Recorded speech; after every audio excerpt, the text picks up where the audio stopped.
ಇದು ಜಾಣ ಸುದ್ದಿ, ವಿಜ್ಞಾನ, ವಿಚಾರ ಹಾಗೂ ವಿಸ್ಮಯಗಳ ಧ್ವನಿ ಪತ್ರಿಕೆ. ದಿನದಿನವೂ ವಿಜ್ಞಾನ.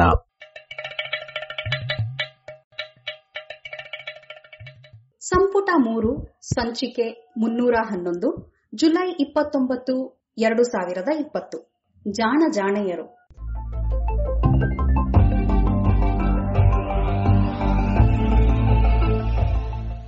ಒಬ್ಬನೇ ರತ್ನ.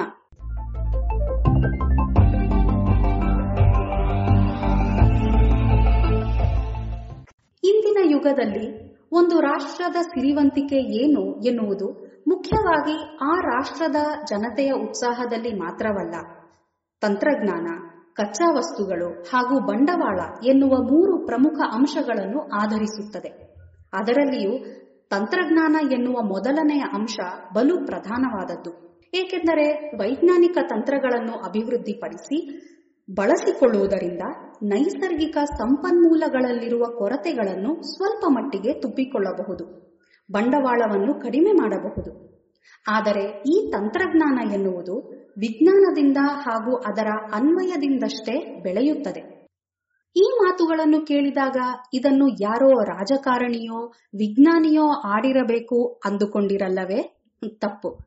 ರಾಜಕಾರಣಿಯೂ ಅಲ್ಲ, ವಿಜ್ಞಾನಿಯೂ ಅಲ್ಲ. ಇದು 1958ರಲ್ಲಿ ಪ್ರಕಟವಾದ ನಮ್ಮ ದೇಶದ ಮೊತ್ತ ಮೊದಲ ವಿಜ್ಞಾನ ಮತ್ತು ತಂತ್ರಜ್ಞಾನದ ನೀತಿ ಸಂಪುಟದ ಆರಂಭದಲ್ಲಿರುವ ಮಾತುಗಳು. ಈ ಮಾತುಗಳನ್ನು ಅಲ್ಲಿ ಬರೆದವರು ಹೋಮಿ ಜಹಂಗೀರ್ ಭಾಭಾ, ಭಾರತದ ಪರಮಾಣು ಯೋಜನೆಯ ಕರ್ತಾರ.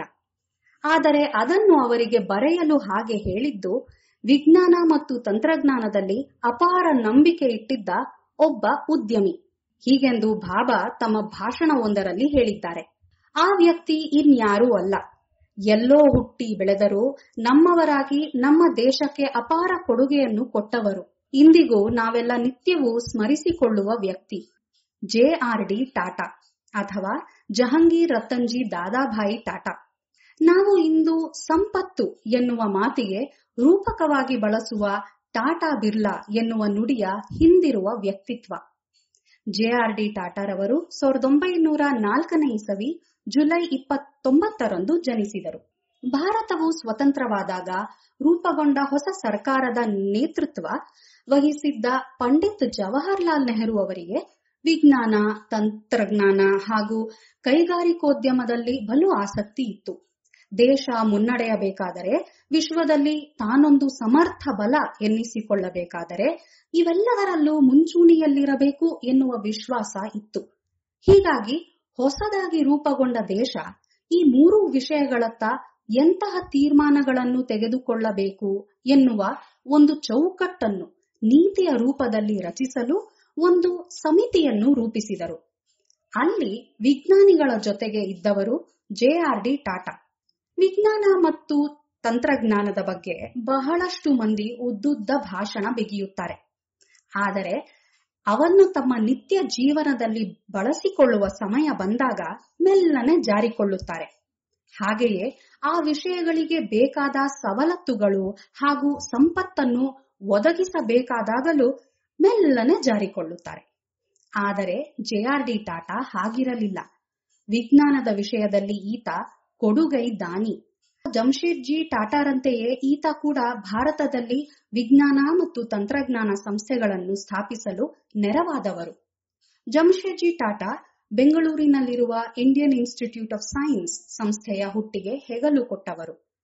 ಮುಂದಿನ ಪೀಳಿಗೆಯ ಟಾಟಾ ಮುಂಬೈಯಲ್ಲಿರುವ Tata Institute of Fundamental Research ಸಂಸ್ಥೆಗೆ ಅಡಿಗಲ್ಲು ಹಾಕಿದವರು, ಅದನ್ನು ಬೆಳೆಸಿದವರು.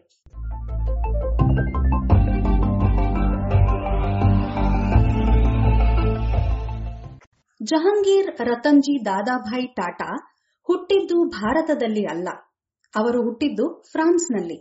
ಇವರ ತಂದೆ ರತನ್ ಭಾಯಿ ಭಾರತದ ಸುಪ್ರಸಿದ್ಧ ಕೈಗಾರಿಕೋದ್ಯಮಿ, ಜಮ್ಶೆಡ್ಜಿ ಟಾಟಾರವರ ತಂಗಿಯ ಮಗ. ಪ್ಯಾರಿಸ್ನಲ್ಲಿ ಅವರು ಅಲ್ಲಿನವರೇ ಆದ ಮಹಿಳೆಯನ್ನು ಮದುವೆಯಾಗಿದ್ದರು. ಹೀಗೆ ಪಾರಸಿ ತಂದೆ, ಪ್ಯಾರಿಸ್ನ ತಾಯಿಗೆ ಹುಟ್ಟಿದವರು JRD ಟಾಟಾ. ಟಾಟಾ ಸಂಕುಲದಲ್ಲಿ ಇವರು JRD ಎಂದೇ ಸುಪ್ರಸಿದ್ಧ. ಅವರ ಗೆಳೆಯರ ಬಳಗದಲ್ಲಿ ಜೆ ಎಂದೇ ಖ್ಯಾತ. ಇವರ ಬಾಲ್ಯವೆಲ್ಲವೂ ಪ್ಯಾರಿಸ್ನಲ್ಲಿಯೇ ಕಳೆಯಿತು. ಅನಂತರ ರತನ್ ಭಾಯ್ ಅವರು ಟಾಟಾ ಸಂಸ್ಥೆಗಳನ್ನು ಸೇರಿದರು.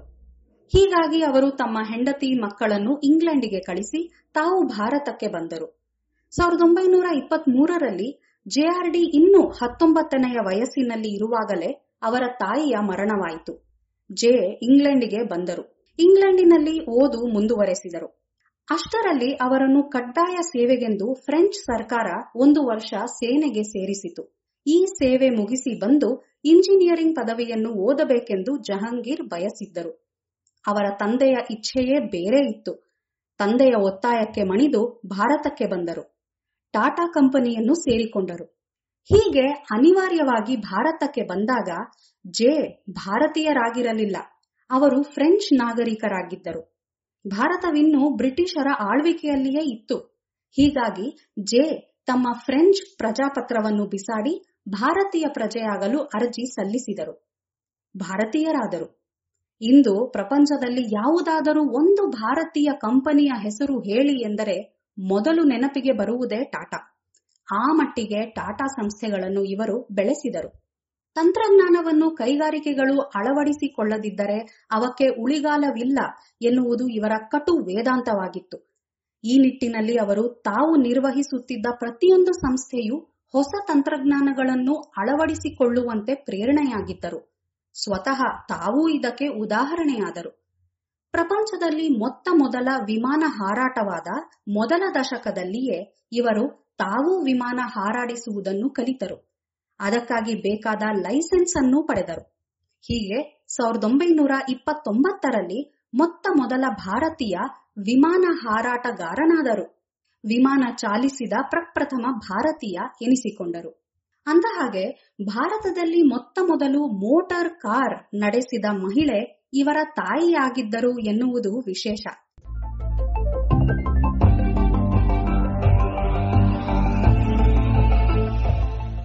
ಕೆಲವೇ ವರ್ಷಗಳ ನಂತರ ಇಡೀ ಟಾಟಾ ಕಂಪನಿಗಳ ಹೊಣೆ ಇವರ ಹೆಗಲೇರಿತು.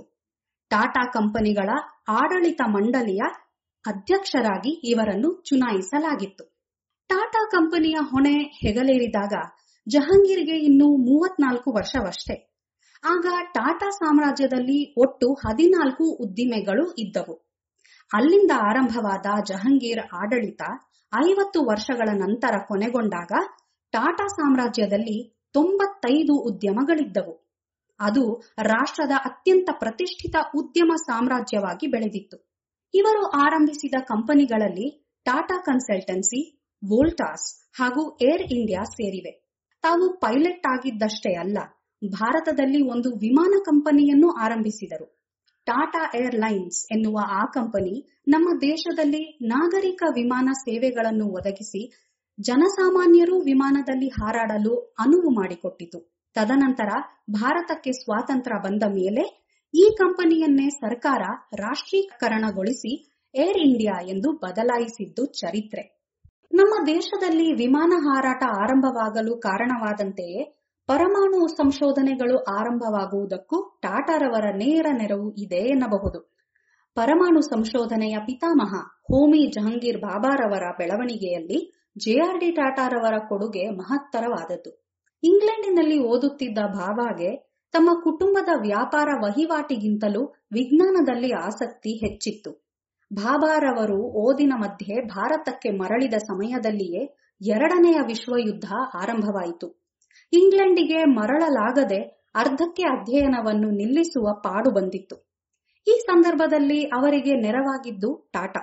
ಬಹುಶಃ ತಾವು ಇಂಜಿನಿಯರಿಂಗ್ ಓದ ಬಯಸಿದ್ದು ನಿರಾಶೆಯಾಗಿದ್ದು ಮನಸ್ಸಿನಲ್ಲಿತ್ತೋ ಏನೋ. ಸರ್ ದೋರಾಬ್ಜಿ ಟಾಟಾ ಪ್ರತಿಷ್ಠಾನದ ನೆರವಿನಿಂದ ಬಾಬಾರವರಿಗೆ ವಿಶೇಷ ವಿಭಾಗವೊಂದನ್ನು ಬೆಂಗಳೂರಿನ ಇಂಡಿಯನ್ ಇನ್ಸ್ಟಿಟ್ಯೂಟ್ ಆಫ್ ಸೈನ್ಸ್ ಸಂಸ್ಥೆಯಲ್ಲಿ ಸ್ಥಾಪಿಸಿದರು. ಕಾಸ್ಮಿಕ್ ಕಿರಣಗಳ ಬಗ್ಗೆ ಭಾರತದಲ್ಲಿ ಆರಂಭವಾದ ಮೊದಲ ಅಧ್ಯಯನ ಅದಾಗಿತ್ತು. ಅದಾದ ನಂತರ ಬಾಬಾರವರು ಹಿಂದೆ ತಿರುಗಿ ನೋಡಲಿಲ್ಲ. ಸಂಶೋಧನೆಯಲ್ಲಿ ತೊಡಗಿದ್ದ ಬಾಬಾರವರಿಗೆ ಭಾರತದಲ್ಲಿ ಫಿಸಿಕ್ಸ್ ಮತ್ತು ಗಣಿತದಲ್ಲಿ ಮೂಲಭೂತ ಸಂಶೋಧನೆಗಳನ್ನು ಕೈಗೊಳ್ಳುವ ಸವಲತ್ತು ಇಲ್ಲ ಎನ್ನಿಸಿತು. ಹೀಗಾಗಿ ಅವರು ತಮ್ಮ ವಿಚಾರಗಳನ್ನು ಜೆಆರ್ಡಿ ಟಾಟಾರವರೊಂದಿಗೆ ಹಂಚಿಕೊಂಡರು. ಜೆಆರ್ಡಿ ಟಾಟಾ ಅವರು ಭಾಭಾರ್ ಅವರನ್ನು ಟಾಟಾ ಟ್ರಸ್ಟಿಗೆ ಪ್ರಸ್ತಾವವೊಂದನ್ನು ಸಲ್ಲಿಸಲು ತಿಳಿಸಿದರು. ಅನಂತರ ಆ ಪ್ರಸ್ತಾವದ ಹಿನ್ನೆಲೆಯಲ್ಲಿ Tata Institute of Fundamental research ಸ್ಥಾಪನೆಯಾಯಿತು. 1945ರಲ್ಲಿ ಮೊದಲ ಪರಮಾಣು ಬಾಂಬ್ ಸಿಡಿಯುವ ಮುನ್ನವೇ ಭಾರತದಲ್ಲಿ ಪರಮಾಣು ಸಂಶೋಧನೆಯ ಬೀಜ ಹೀಗೆ ಬಿತ್ತಲಾಗಿತ್ತು. ಟಾಟಾ ವಿಜ್ಞಾನಿಯಾಗಿರಲಿಲ್ಲ, ಆದರೆ ಅವರು ಅದರ ತತ್ವವನ್ನು ಅರಿತಿದ್ದರು ಹಾಗೂ ವ್ಯಾಪಾರ ಮತ್ತು ಕೈಗಾರಿಕೆಗಳ ಬೆಳವಣಿಗೆಯಲ್ಲಿ ಶುದ್ಧ ವಿಜ್ಞಾನದ ಪಾತ್ರವನ್ನು ಬೇರೆಲ್ಲರಿಗಿಂತಲೂ ಆಳವಾಗಿ ತಿಳಿದಿದ್ದರು ಎನ್ನುತ್ತಾರೆ ಪ್ರೊಫೆಸರ್ MGK ಮೆನನ್ ಒಂದು ಭಾಷಣದಲ್ಲಿ. ಪರಮಾಣುಗಳ ಕುರಿತ ಮೂಲ ವಿಜ್ಞಾನದ ಸಂಶೋಧನೆಗಳು ಹಾಗೂ ಕ್ಯಾನ್ಸರ್ ಸಂಶೋಧನೆಗಳು ಭಾರತದಲ್ಲಿ ಆರಂಭವಾಗಿದ್ದು ಜೆಆರ್ಡಿಯವರ ನೆರವಿನಿಂದ ಸ್ಥಾಪನೆಯಾದ ಈ ಸಂಸ್ಥೆಗಳಲ್ಲಿ. ಇಂದಿಗೂ ಟಾಟಾ ಮೆಮೋರಿಯಲ್ ಕ್ಯಾನ್ಸರ್ ಸಂಶೋಧನಾ ಸಂಸ್ಥೆ ದೇಶದಲ್ಲಿ ಈ ವಿಷಯದಲ್ಲಿ ಅತ್ಯುನ್ನತ ಸಾಧನೆಗೈದ ಸಂಸ್ಥೆ. ಭಾರತದ ಪ್ರತಿಷ್ಠಿತ ವಿಜ್ಞಾನ ಅಕಾಡೆಮಿಯಾದ ಇಂಡಿಯನ್ ನ್ಯಾಷನಲ್ ಸೈನ್ಸ್ ಅಕಾಡೆಮಿಯಲ್ಲಿ ವಿಜ್ಞಾನ ಕ್ಷೇತ್ರಕ್ಕೆ ಸಾಕಷ್ಟು ಕೊಡುಗೆ ನೀಡಿದವರನ್ನಷ್ಟೇ ಸದಸ್ಯರನ್ನಾಗಿ ಆಯ್ಕೆ ಮಾಡಿಕೊಳ್ಳುತ್ತದೆ. ಇದಕ್ಕೆ 4 ಅಪವಾದ: ನೆಹರು, ಇಂದಿರಾ ಗಾಂಧಿ, ಸತೀಶ್ ಧವನ್ ಹಾಗೂ ಜೆಆರ್ಡಿ ಟಾಟಾ. ಈ 4ರಲ್ಲಿ ಸರ್ಕಾರಕ್ಕೆ ಸಂಬಂಧಿಸದ, ವಿಜ್ಞಾನಿಯೂ ಅಲ್ಲದ ಏಕೈಕ ವ್ಯಕ್ತಿ ಟಾಟಾ. ಇದು ವಿಜ್ಞಾನಕ್ಕೆ ಅವರು ನೀಡಿದ ಬೆಂಬಲ, ಇಟ್ಟ ವಿಶ್ವಾಸಕ್ಕೆ ಪ್ರತೀಕ ಎನ್ನಬಹುದು. ಹೀಗೆ ಈ ನೆಲದಲ್ಲಿ ಹುಟ್ಟದೆಯೇ ಬೇರೆಲ್ಲೋ ಬೆಳೆದು ಬಂದರೂ ಭಾರತವು ಸ್ವಾವಲಂಬಿಯಾಗುವುದಕ್ಕೆ, ಹಲವು ವಿಷಯಗಳಲ್ಲಿ ಆತ್ಮನಿರ್ಭರವಾಗುವುದಕ್ಕೆ ತಮ್ಮದೇ ರೀತಿಯಲ್ಲಿ ಕೊಡುಗೆ ನೀಡಿದವರು ಜೆಆರ್ಡಿ ಟಾಟಾ. ವಿಪರ್ಯಾಸ ಎಂದರೆ ಈ ನೆಲದಲ್ಲಿ ಜನಿಸದ ಈತ ಮಣ್ಣಾಗಿದ್ದು ಫ್ರಾನ್ಸ್ನಲ್ಲಿ. ಜನಿವಾನಲ್ಲಿ ಮರಣಿಸಿದ ಇವರನ್ನು ಪ್ಯಾರಿಸ್ನಲ್ಲಿ ಮಣ್ಣು ಮಾಡಲಾಯಿತು. ಅಷ್ಟಿದ್ದರೂ ನಮ್ಮದೇ ಮಣ್ಣಿನ ಮಗನಾದ ಜೆಆರ್ಡಿ ಭಾರತದ ರತ್ನವೂ ಹೌದು. ಅಂದಹಾಗೆ ಜಹಂಗೀರೆಂದರೂ ವಜ್ರ, ರತನ್ನೆಂದರೂ ವಜ್ರವೇ. ಹೆಸರಿನಲ್ಲೇ ವಜ್ರವಿದ್ದ ಈ ವೈಢೂರ್ಯ ಮಣಿ ಹುಟ್ಟಿದ ದಿನ ಇಂದು ಜುಲೈ 29.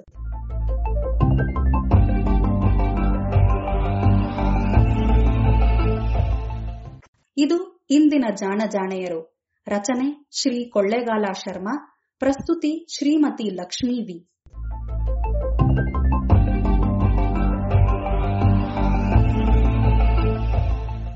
ನೆರವು ಪ್ರಗತಿ ಟ್ರಸ್ಟ್ ಕೋಲಾರ.